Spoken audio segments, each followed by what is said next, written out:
Hi friends, welcome to our channel. నేను మీ MPR. ఈరోజు గత కొద్ది రోజులుగా ఆంధ్రప్రదేశ్ తెలుగుదేశం ప్రభుత్వం కొలువుదీరినప్పటి నుంచి న్యూస్ పేపర్స్లో కావచ్చు, మెయిన్ స్ట్రీమ్ మీడియాలో కావచ్చు, ఏదో ఒక పేపర్లో వైఎస్ఆర్సీపీ పార్టీ, వైఎస్ఆర్పీపీ అధినేత జగన్మోహన్ రెడ్డి గారి మీద ఏదో ఒక విధంగా బురద చల్లుతూనే ఉన్నారు. అలాగే విశాఖపట్నంకి సంబంధించి కూడా బురద చల్లుతూనే ఉన్నారు. అవి మీరు అందరూ చూసి ఉంటారు. అవి ఒకసారి మనం గుర్తు చేసుకున్నాం.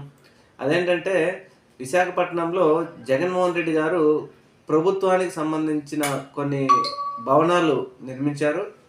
ఆ భవనాలు ఎందుకు నిర్మించారంటే దేశంలోని ప్రధానమంత్రి గారు కానీ, గవర్నర్ గారు కానీ, లేకపోతే ముఖ్యమంత్రి గారు కానీ వెళ్ళి అక్కడ స్టే చేయడానికి వెళ్ళినప్పుడు అక్కడ సరైనటువంటి సదుపాయాలు లేను అని చెప్పేసి ఆయన అక్కడ ఈ భవనాలు నిర్మించడం జరిగింది. అయితే ఇప్పుడు తెలుగుదేశం పార్టీ వారు అప్పట్లో ప్రభుత్వం, వైఎస్ఆర్సీపీ ప్రభుత్వం ఉన్నప్పుడు కూడా అలాగే నిందలేశారు. ఇప్పుడు కూడా అలాగే వేస్తున్నారు.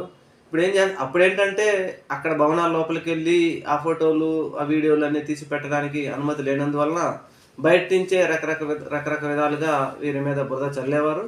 అయితే ఇప్పుడు ఏంటంటే డైరెక్ట్గా ఆ భవనాల్లోకి వెళ్ళి అక్కడ ఫోటోలు, వీడియోలు అవన్నీ తీసి ఇలా ఉంది, ఇలా చేశారు అని చెప్పి చెప్తా ఉన్నారు.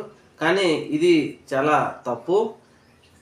విశాఖపట్నంలో నిర్మించినటువంటి భవనాలు ఏదైనా సరే వైఎస్ఆర్సీపీ పార్టీ ఈరోజు కూడా చెప్తా ఉంది, ఆ భవనాలన్నీ ప్రైవేటు వ్యక్తులకు సంబంధించినవి కావు, అవన్నీ ప్రభుత్వ ఆస్తులే, ప్రభుత్వ ఆస్తులు మాత్రమే. ఆ ప్రభుత్వ ఆస్తులని ఎవరైనా గవర్నమెంట్ సంబంధించిన వాళ్ళు వచ్చినప్పుడు వాళ్ళు అక్కడ ఉండటానికి వాళ్ళ అనుకూలంగానే అవి నిర్మించడం జరిగిందని చెప్పి ఆ నాయకులందరూ చెప్తా ఉన్నారు.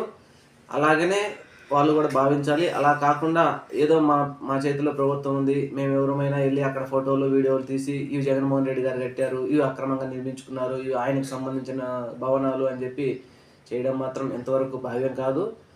ఇది ఒకసారి అందరూ గమనించవలసిందిగా నా మనవి. Thank you.